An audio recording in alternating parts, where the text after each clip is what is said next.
Yo, what's going on, you guys? Your boy Pony Mountain, and in this video we are going through everything Madden. Ton of news, ton of speculation, ton of things to go over in this video. We're gonna be going over the top 10 QBs, top 10 middle linebackers, top everything that is going on Madden related. Now, this is pretty much gonna be basing all this on Twitter, pretty much, because there is a guy on Twitter named Mutt, literally the best Madden Twitter you guys could possibly follow. So I will leave a link to his Twitter down in the description below, because this man grinds his butt off, man. He goes kind of nuts every single time EA posts something. He has the entire listing of everything that they posted, and yes, we're kind of rushing through, but we've got captains, we've got headliners, we've got top 10 QBs, we've got some of the sneaky players that might go bro. So much info dropped yesterday during EA's reveal stream. You know what, I'll drop a link to his Twitter, to his Twitch as well, because I know I know he streams more than he does actual YouTube, but this is his bread and butter right here, where he literally goes crazy. But we are going to start off with this post right here. It's information on the power-ups, and let me make sure that everything is looking good on my actual stream, on my actual thing, just so the pictures are nice and proper. You know what I'm going to do? I'm going to take myself out of this whole shebang so you guys can see everything. So we're just going to talk about everything that's going on. We got power-ups. Our team is dialing back the frequency of power-ups this year. Absolutely huge news. If you guys don't know, power-ups are EA's biggest money grab.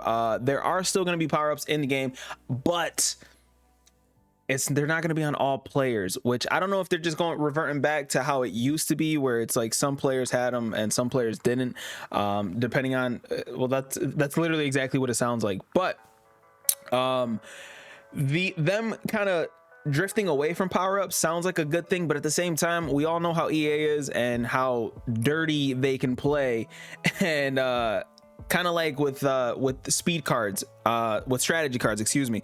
But we didn't want the power-ups to speed and strength and all that stuff, so they got rid of that and added strategy cards, which was, in my opinion, 10 times worse. Now we don't know what they're gonna revert back to with this power-up situation, because I know training makes EA a ton of money. Unfortunately, you were able to exploit some things with power-ups, so I think that's why they might be dialing this back a little bit. But let's just go over the bulletins real quick. Our team is dialing back the frequency of power-ups this year. However, they are preserving some of the aspects. Blah blah blah blah blah. Low overall elite players will have ability buckets that align with their archetypes. Higher overall elite players will have custom ability buckets, and that is where this is gonna be amazing. Let me read that again. Higher overall elite players will have custom ability buckets, which means I'm gonna assume that players like Aaron Rodgers and guys like that will be able to eventually get Gunslinger, if that's something that they want to add on to their player, without needing to sit there and have the strong arm archetype, and they'll be able to get it for a discounted, for their ability points to be discounted, pretty much. That is huge, and that sounds like the biggest W. So pretty much picture golden tickets in terms of these higher elite overall players. Now, I don't know what the threshold is going to be. I'm pretty sure it's going to be like 88 or 89 overall, but they're going to be able to, cross the archetype and have more abilities, which is huge.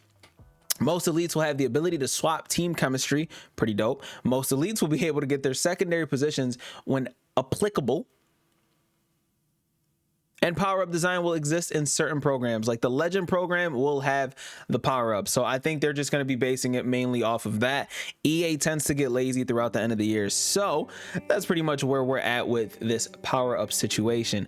Very, very good news. It sounds very good, and I'm very, very excited. Now, headliners, the low gold tier players.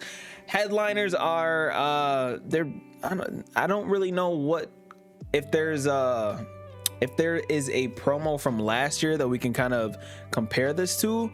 maybe the superstars, but the superstars had built-in ability buckets. I don't know if these are gonna have them. These are just just headliner players, like newer tier players that are supposed to make a splash on all of our teams. As you can see, you guys can read the names off for yourself.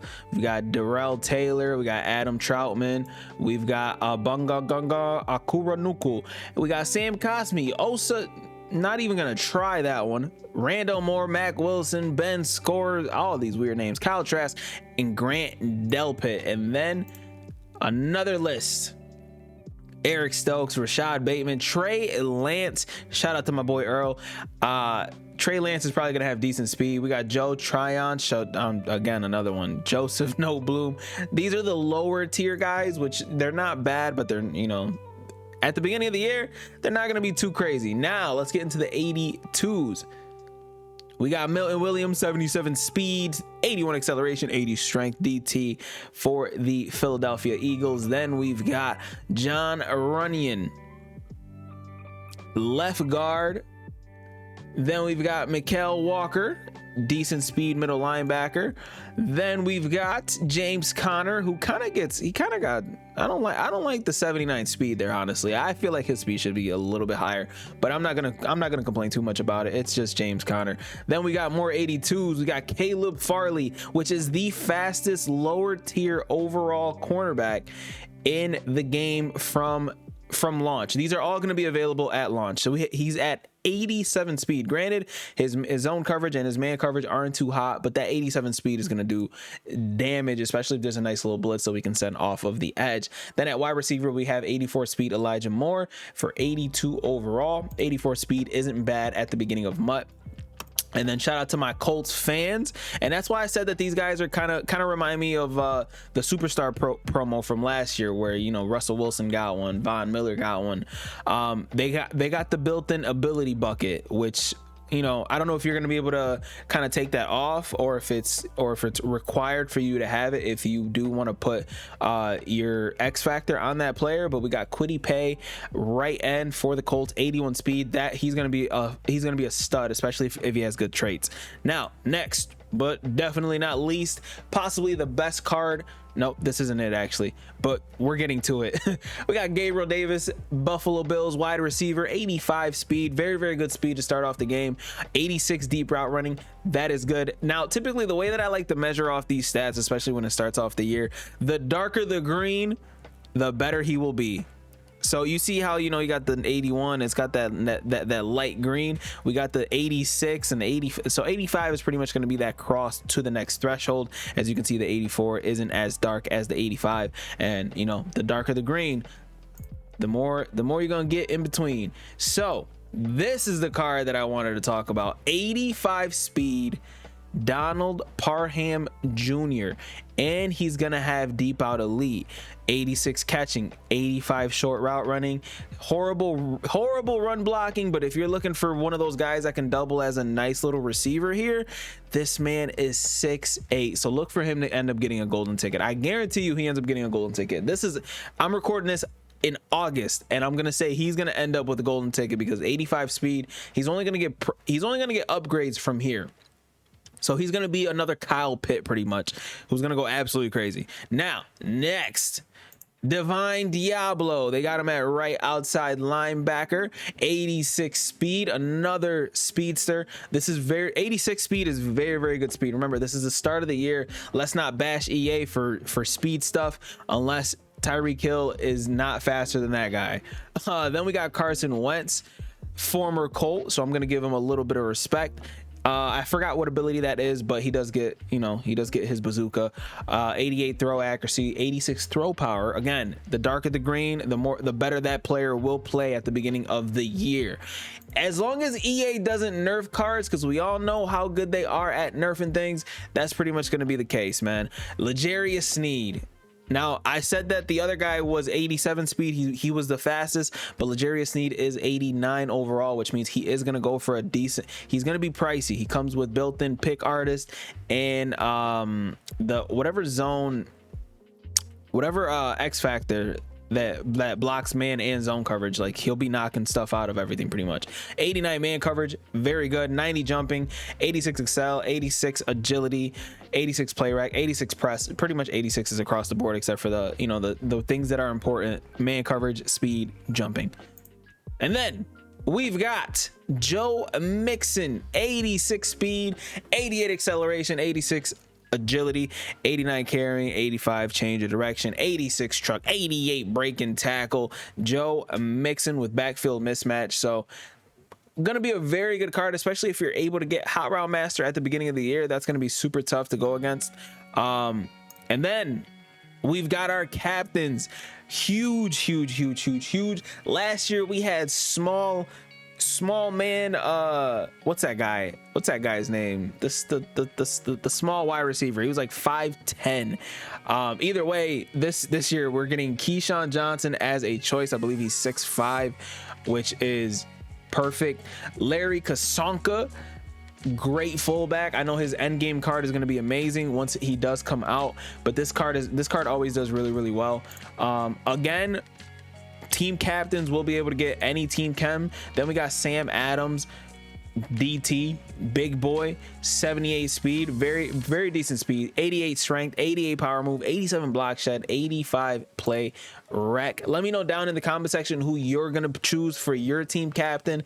This might be my choice, either him or Keyshawn Johnson because of the height. But we got 86 speed, 87 acceleration, 86 agility, 87 jump, 85 play rec, 87 man coverage. He's like an all-around beast. And Eric Allen, he just for some reason, the last time that he was in the game, he just played extremely glitchy. So that's exactly why I might try. And now the top 10 QBs in the game. We're gonna start off with Kyler Murray, 83 speed, 83 throw power. Again, he's got zero dark green. That's it. Zero dark green means he's not going to be on the team. Let's keep that in rhythm, in rhyme. If they got zero dark green, they are not on the team. I think once they go to 80, they should change the stats to red, so we know. But Russell Wilson, 84 overall, 78 speed, 84 throw power. Again, the only thing he's got dark is this 86 play action, and we don't want that. That's just not going to be good enough for our team. Let's go on to Dak Prescott. How the hell is Dak Prescott higher than Russell Wilson in terms of that? I do not know.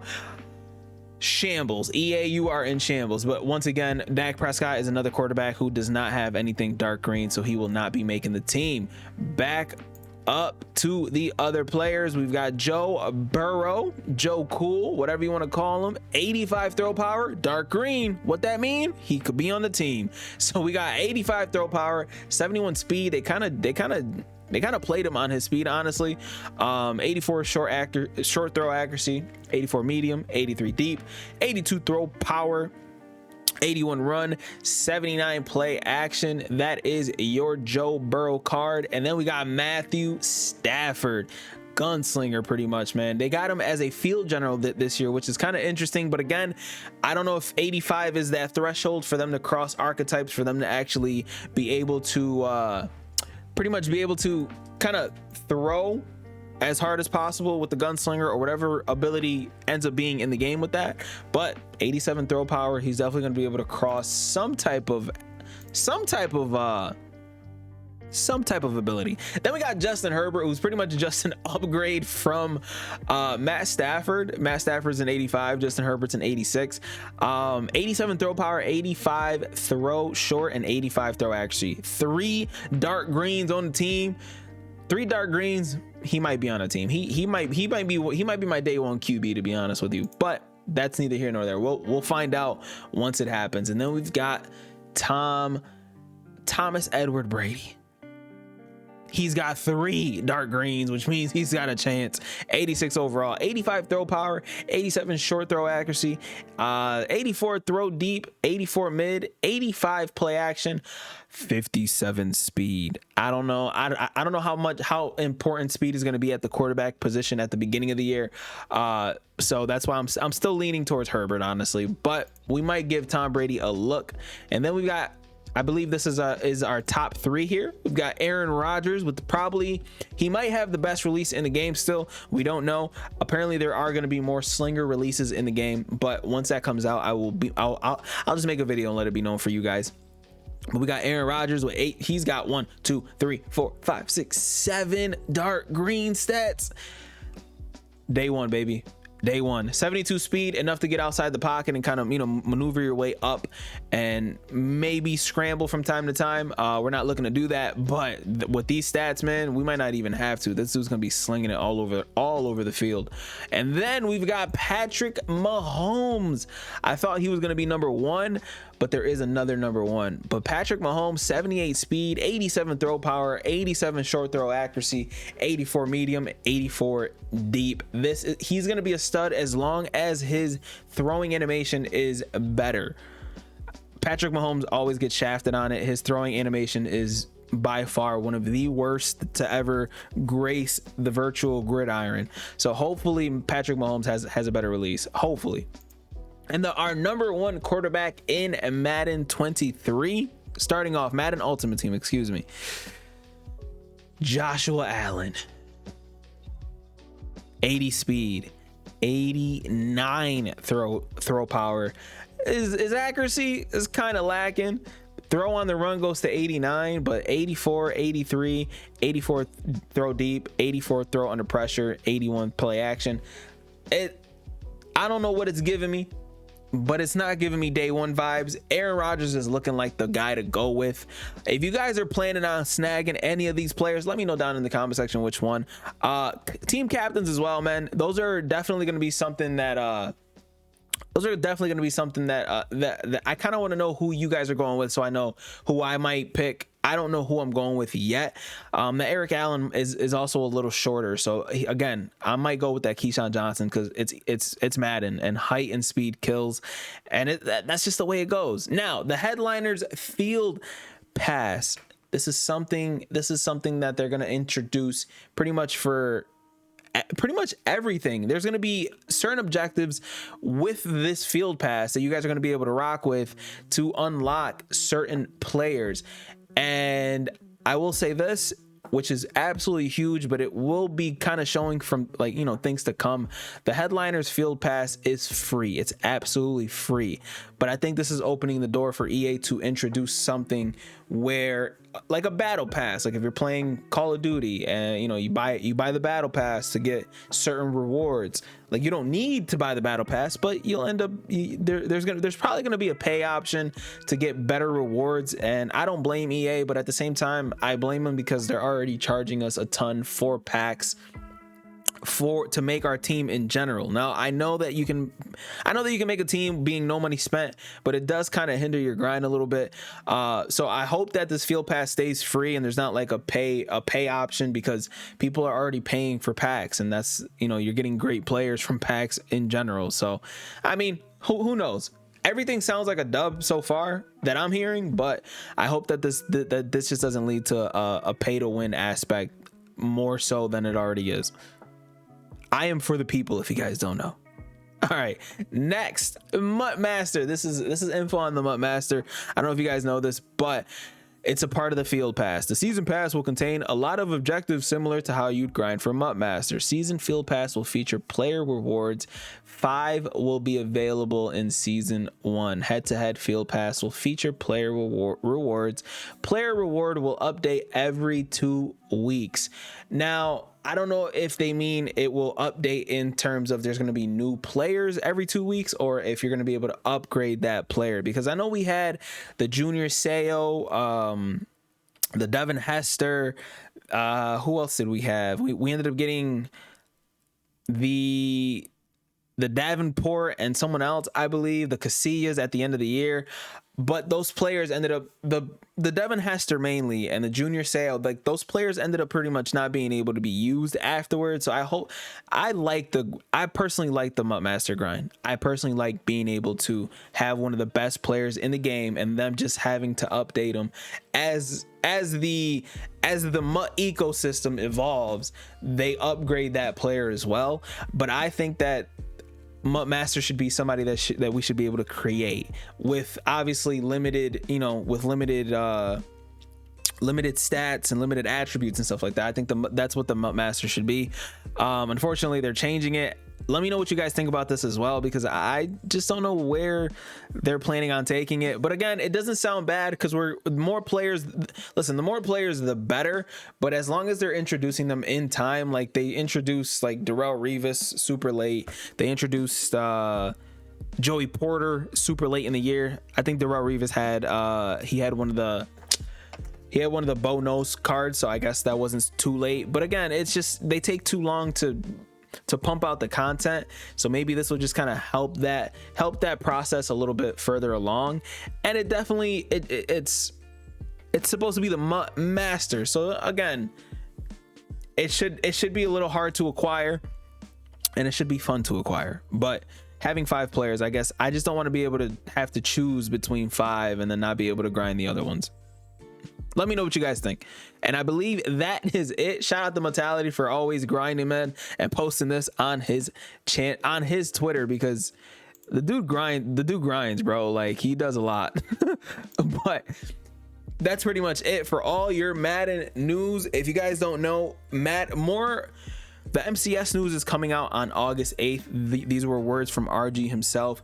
MCS, for those of you guys who don't know, is the Madden Championship Series. It is back. It is he was grinning and smiling, and if I know RG, that means that's nothing but good. That's a good vibe thing to see from him, because RG is all about competitive gaming. He absolutely loves the MCS. So hopefully seeing that little smirk on his face and him being excited about it is definitely something that's going to make it's because we have a new commissioner. We don't know who that is yet. We have new dates, new prize pool, new everything. So we are waiting to see that, and that news is going to come on August 8th. And once that news comes out, I will drop a video kind of informing you guys on what to do, on how to get started on that. So if you guys want to, keep tuning in, like, subscribe, all that good stuff. These are your top 10 QBs, all your current Mutt info. I know you guys can get this stuff from anywhere else, but hey, I gotta drop content too. So hey, like, subscribe, and I'll see y'all in the next one, man. As always, 2 fingers, deuces. Peace out, you guys.